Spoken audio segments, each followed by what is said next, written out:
আজি জিমৰ পৰা আহি পায়ে দেখিলোঁ যে মোৰ পাৰ্চেল দুটা আহিছে। এটা পাৰ্চেল লৈ বিৰাটেই এক্সাইটেড আছিলোঁ। কিয় জানেনে? এই প্ৰডাক্টটোৰ কাৰণে। ইমানেই কিউট, আপোনালোকে চাওকচোন। এইটোৰ প্ৰতি প্ৰেম কেনেকুৱাকৈ নহ'ব। মই যেতিয়াই এইটো দেখিছিলোঁ, এনে পাফ বহুতেই আছে, বাট এইটোৰ কালাৰ আৰু এই স্পেচিয়েলি এই কিউট চা ভেনিটিটোৰ কাৰণে মই অৰ্ডাৰ কৰিছিলোঁ। ইমান ধুনীয়া লাগিছে ফিংগাৰ পাফকেইটা। তাৰ পাছতে আহিছিল এটা মেকআপ ব্ৰেণ্ডৰ পৰাই এই হাইলাইটাৰ, আৰু এই হাইলাইটাৰৰ কথা কি ক'ম, যেতিয়াই মই চুৱাচ কৰি আছিলোঁ তেতিয়াই গম পাইছিলোঁ যে এইটো ইমান ক্ৰীমি বাটাৰী হয়।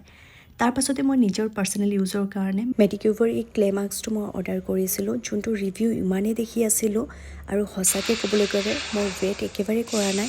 অহাৰ লগে লগে গা ধোৱাৰ আগতে মই এপ্লাই কৰি লৈছিলোঁ। ফাৰ্ষ্ট এপ্লাইতে যোনটো ভিজিবল ৰিজাল্ট মই দেখিছোঁ, জাষ্ট ৱাও। কিন্তু মই এবাৰৰ ইউজতে ক'ব নিবিচাৰোঁ, আৰু দুবাৰ তিনিবাৰ ইউজ কৰাৰ পাছত মই আপোনালোকৰ লগত এইটো ৰিভিউ শ্বেয়াৰ কৰিম।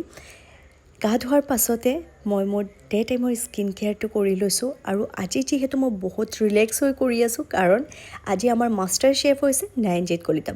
স্পেচিয়েল এটা আইটেম বনাইছে, যোনটোৰ ভিডিঅ' মই পষ্ট অলৰেডি কৰিছোঁ। যোনে যোনে চোৱা নাই চাই ল'ব পাৰে। ট্ৰাষ্ট মি, খাবলৈ ইমানেই টেষ্টি হৈছিলে কি ক'ম। তেনেহ'লে আজিৰ কাৰণে ইমানেই। আকৌ লগ পাম আন এটা ভিডিঅ'ত। Bye bye.